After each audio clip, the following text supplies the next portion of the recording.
Good morning, crime community. That's Aaron Swartz, the boy who could change the world. Aaron Swartz, early death in 2013 at age 26, cannot ellipse the tremendous contributions he made during his life. Besides being a technical genius and a passionate activist, he was also an insightful, compelling, and cutting essayist who wrote thoughtfully and harmoniously about intellectual property, copyright, and the architecture of the internet. This volume, which includes two long-form, previously unpublished essays, represents Aaron's main intellectual concerns: free culture, technology, politics, media, cultural criticism, and education. With an introduction by Aaron's mentor, Lawrence Lessig, the part introductions by many who knew him well, the boy who could have changed the world, reveals the quintessential Aaron Swartz and represents the life's work of one of the most original minds of our time. I'm just going to read one little page by Aaron here about the media. It was written on June 15, 2006. So was that 20 years ago? He wrote it at age 19. Fighting back responses to the mainstream media. Unlike the conservative media, it does not appear the national media is intentionally partisan, but it exists in a very specific structural context. A recent study found that 2/3 of journalists thought bottom line pressure was seriously hurting the quality of news coverage, while around half reported their newsrooms had been cut. 75% of print and 85% of broadcast journalists agreed that too little attention is paid to complex issues.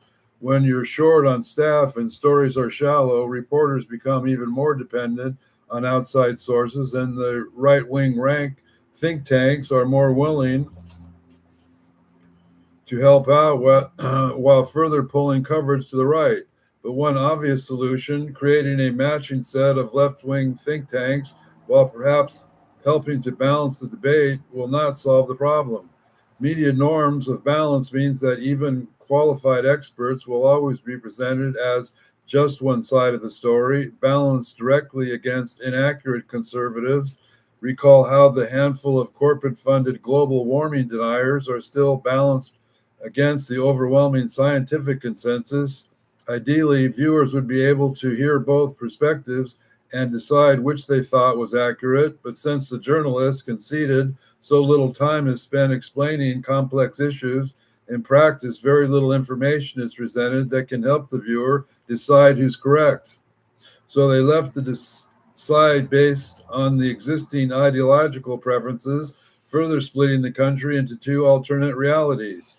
Figuring out what is true, especially when it's so obvious, as in the examples above, is precisely what the mainstream media should be doing. Partisan pundits should be replaced with thoughtful scholars. Non-peer-reviewed books should be ignored, not endlessly promoted. Scientific facts should be given precedence over political arguments. Political commentary should be replaced by factual education. Don't hold your breath. 6 major companies own nearly 90% of all media outlets, and they and their advertisers don't mind how things are going. Sumner Redstone, CEO of Viacom, Paramount, CBS, Blockbuster, MTV, Comedy Central, etc., told a group of CEOs that I look at the election from what's good for Viacom. I vote for what's good for Viacom. And from a Viacom standpoint, the election of a Republican administration is a better deal. Because the Republican administration has stood for so many things we believe in, deregulation and so on, better news reporting wouldn't just be more expensive, it would be threatening their business interests. To get the story straight, it's necessary to turn to independent and community sources which don't have such conflicts of interest. One possibility is the daily news shows Democracy Now!, hosted by Amy Goodman, which is funded only by viewers and foundations, broadcast on 150 radio stations, 150 television stations, and the internet. The show presents stories from activists, journalists, authors, and public interest organizations from around the world. When outlets from ABC to the New York Times began claiming Iraq had weapons of mass destruction, Democracy Now! Was the first few sources to take a contrary view. It presented the testimony of Iran's two weapon officials that defected to the U.S. and explained that all weapons had been destroyed. Other stations ironically parroted the Bush administration in promoting the information he presented about the weapons Iraqi had without mentioning they had been destroyed. And when U.S. soldiers kidnapped John Bertrand Aristide,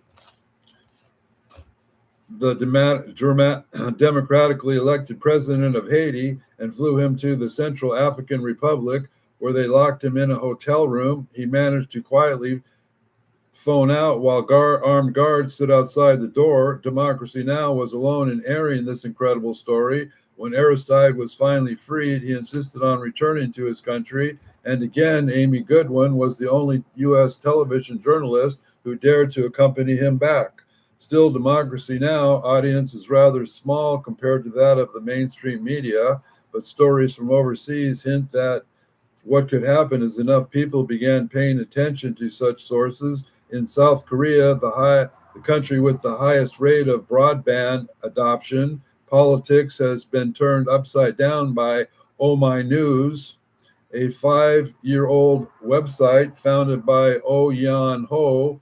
Oh My News has a favorite unlike any other paper. More than 85% of its stories are contributed by readers. Almost anyone can write for Oh My News. The site posts 70% of all stories that are submitted. Over 15,000 citizens reporters have published stories. Oh My News copy edits their work, but tries to leave their differing styles intact. The citizen reporters write about things they know about and they interest them. Together, they end up covering most of the traditional spectrum. Yet their new voices end up providing coverage on things which typically get ignored by the mainstream media. This is the most evident in their political coverage. Before Oh My News, conservatives controlled 80% of Korea's newspaper circulation. Then Oh My News gave a voice to progressives, inspiring massive nationwide protests against the government. The protest in turn led to the election of reformist Roh Moo-hyun, now known as the first internet president. The furious conservative National Assembly responded by voting to impeach Roh on technical grounds. Oh My News readers again organized and overthrew the assembly on the next election, reinstating Roh. There's no reason why what happened to South Korea cannot happen here. Overcoming the title of misinformation is hard work, but working together, committed citizens can make amazing progress, even when up against the most powerful interests. Our society has an extraordinary level of freedom and openness. Whether we use that freedom to seek out the truth or remain content with conventional platitudes is up to us. That's the end of the lesson today by Aaron Swartz. I enjoyed reading it. Leave a comment below if you think it's relevant to today. How could it not be? Have a nice day. God bless you. And thanks for watching. And have a nice day. And God bless the children.